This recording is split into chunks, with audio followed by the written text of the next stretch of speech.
Hey everyone, this is James, and I am going to participate in the I Teach Two teacher tag created by Too Cool for Middle School. I actually came across this, and I'm also a little bit late, but I figured I'm going to participate. And basically what this is, it's a series of questions that Too Cool for Middle School created. It's about 10 questions, so I'm going to use my iPad.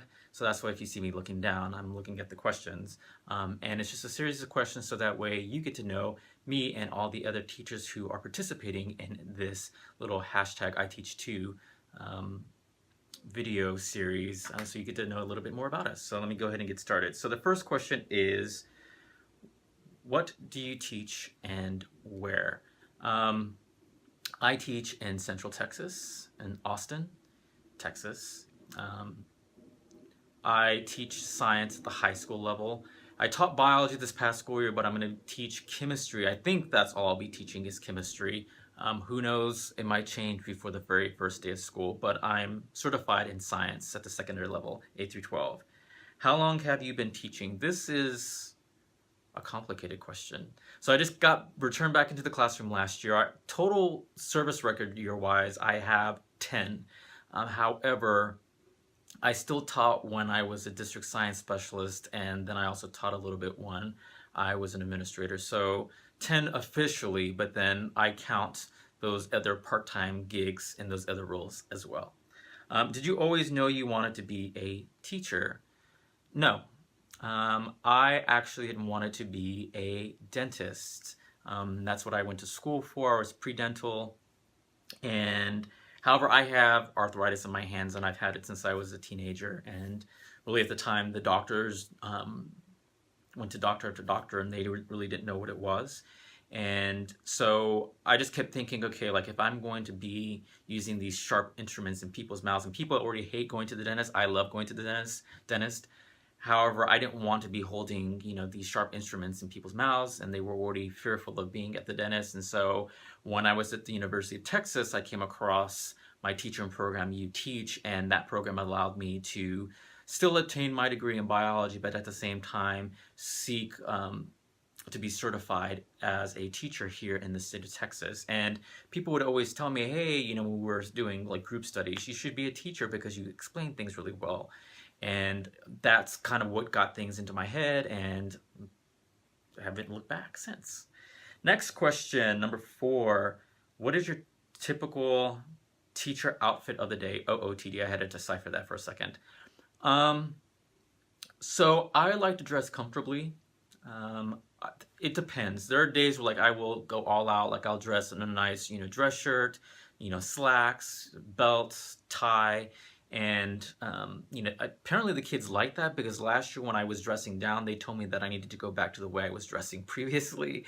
So I probably need to maybe take that into a little bit of consideration. But the clothes that I buy, they're not cheap. And so when I would wear them in class, I would always get like highlighter marks on them, pin marks, chemicals on them. And then it just got to the point where like, I'm spending a lot of money on these clothes only to wear them once and then to be destroyed the first day of class that I utilize them. So a lot of times I use something like a polyester type collared shirt, because that's easy. I don't have to iron those. I just put those on and put some slacks on, and then I go.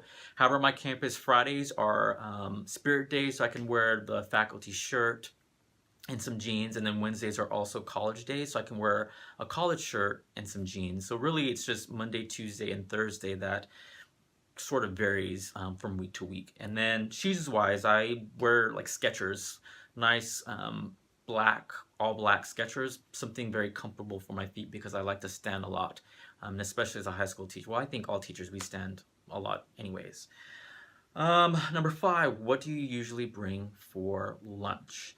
I like to meal prep. One of my goals is I've been working on this, it's sort of been a goal of mine and a struggle for years, is to gain muscle mass. And so I have this thing where like I will prep all my meals on Sunday and take them to work.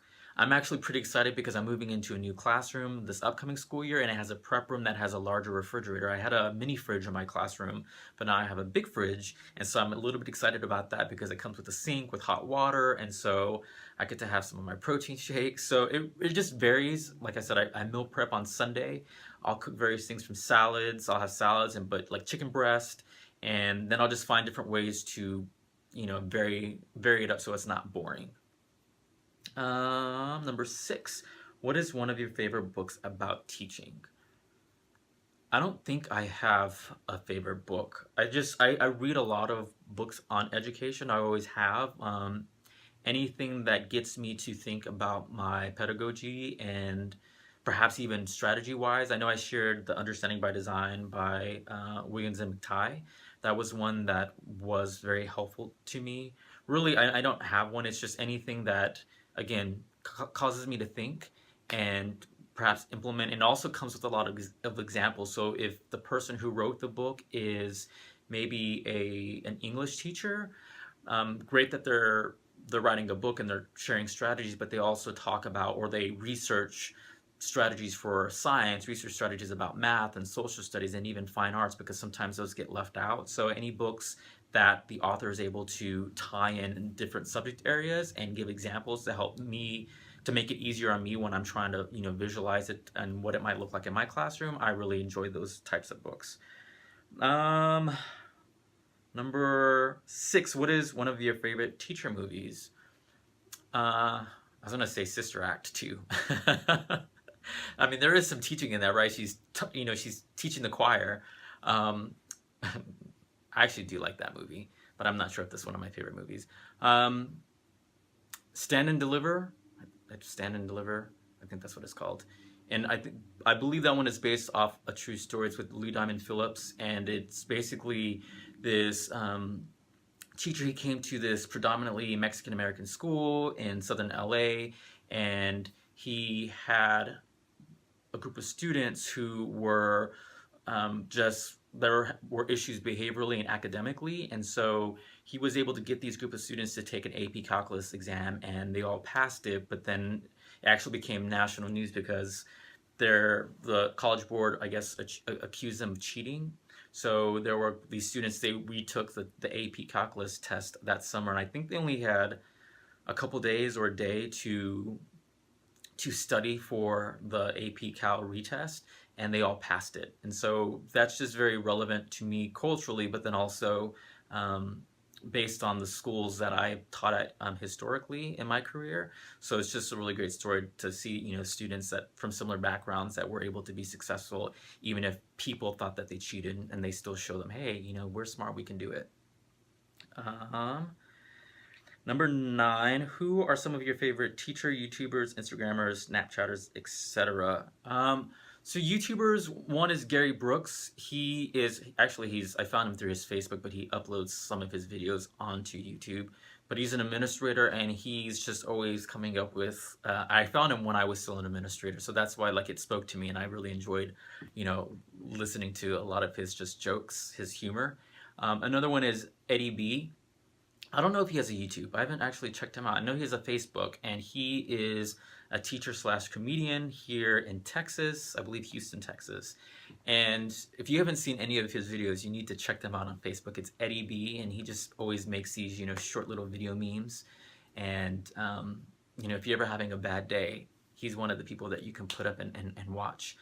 As far as Instagram, I think Science and NYC. A lot of the people that I follow, or the ones that are my favorites, happen to be science-based, because I follow them based on things that I perhaps can use in my classroom. So Science at NYC, I like her because she actually posts videos of microscopic images. So if you're a biology teacher or you're teaching microbiology, that's a really great, because if you don't have the lab equipment, you can pull up one of her videos and show the students that. Kim, like chemistry Kim, but Kim for short, and then her name is Kim. She's actually, I like that name. She's actually a professor of chemistry, and she does demos. I know she's been on a couple of news segments. She has a YouTube channel, but I don't know if she's as active as she is on her Instagram. So those are just a couple that I follow social media wise. The sun is going down. Number 10, what is one of your best classroom management tips? I think I've already shared one in one of my videos, the hall ticket strategy. It's just, if you see the comments there, and then even on my TPT store page, the dozens of comments that people who've left and actually tried it or have done it before and then came across the strategy as a reminder, it just has helped cut down. So for those of you who may have not seen it, basically I give my students a certain number of hall tickets that allows them to go to the bathroom or to get water. Anytime they want to leave my class, they have to ask me for a ticket. I started off with 4 hall tickets when I first implemented during my second year of teaching, because I realized that my first year students were asking me all the time and I didn't have a system. I would just say yes or no. And so that first summer after my first year, I really reflected on what I wanted to change, and that was one of the things. And that drastically cut down on the number of students that would ask me to go to the bathroom. And I actually did, because I got some cool feedback on the video when I uploaded it earlier this year. And so what I did the 5th, 6 weeks is I decided, you know what, I'm not going to give any hall tickets. This one is on me. Just have fun. And there it was. I didn't need to do this little experiment to know that students were going to take advantage of it. Several students kept going to the bathroom. They'd go to the bathroom and then they come back, and 10 minutes later, can I go get some water? And it was just this never-ending, Q&A about going to the bathroom or going to get water. Sometimes several times, or to go get to the snack machine and go get sodas, things like that. So I know from personal experience that the hall ticket strategy has helped me. So anytime students want to go to the bathroom, go get water, they have to give me one of their little tickets, and that's my little sign. So I don't even, when they just ask me that, I just do this, and they're like, okay. And those who really want to go and need to go, they will sacrifice a ticket. So that has worked so well for me over the years. That's probably my number one strategy that I can say consistently has worked for me since my second year of teaching, since I implemented it. Number 11, oh, I skipped one. Number 8, who was your favorite teacher? My favorite teacher was probably my 5th grade teacher, Mrs. Stanley. And it was funny because my mother, she would volunteer in the classroom. I remember that. We lived in Germany at the time. And I just remember, like, I had so much fun. I had, like, really great relationships in that class with other students. And I remember this probably wouldn't happen now, but I had won a contest. And so she took me to lunch. We went to Burger King, and we walked from the military base onto another section, went to Burger King, and she bought me a Whopper and also a cherry pie. And that was my first ever and it's Burger King cherry pie. But that's what got me hooked on cherry pie, so that's one of my favorite desserts now, is cherry pie, and it's all thanks to Mrs. Stanley. But I just remember, every time I would see her, out, like, just in the community when I was out with my family, hey, Miss Stanley. And I just remember having a really great time, feeling it was a safe space, which I didn't really have a lot of that when we came back to the States, which, was really rough for me because I grew up overseas, and then coming back to the States and having to acclimate to the different culture that was here. High school, so middle school, I don't really remember having a favorite teacher. In high school, and I don't remember her name. It's gonna come to me after this video, and I'm gonna beat myself up. But it was my anatomy class, and I had fallen out of love with science for a while. Just my biology and chemistry classes, just I did well. They weren't safe spaces for me, and I sort of just fell out of love with science for a bit. But when I took anatomy, and that probably explains the little figures behind me, when I took that, she also was one of the first teachers when I was an adolescent who acknowledged the fact that I put a lot of work into either my projects or if I did well on a test. I remember I was one of the first students to class, and she was like, hey James, you did really, really well on the test. You made the highest grade. And just that, like, I remember wanting to just do better and have someone acknowledge that. And a lot of times, now I do it for myself, but, when I was in 11th grade, it took 11th grade for a teacher finally to tell me that once I was in secondary school. And so I really remember that, and it made me fall in love with science again, and I started to take an interest in that. Now to number 11. What is one reason you decided to become a teacher? So as I said, teaching wasn't my number one choice. However, my mother's a teacher, and she started off volunteering in my 5th grade class in my brother's 3rd grade classroom. And when we moved to Texas, she was a teacher's aide. She started that way. And she actually was taking a couple classes, one class or 2 classes at a time while I was in high school. My brother was in middle school. And she got her degree. And, even though I graduated before she did, she had all those years of experience, and so she always likes to throw that in my face. But I'm going to say it was the fact that, the arthritis in my hands, that I couldn't go to dental school, and then people encouraging me to become a teacher, and then realizing that that's what my mother had been doing all this time.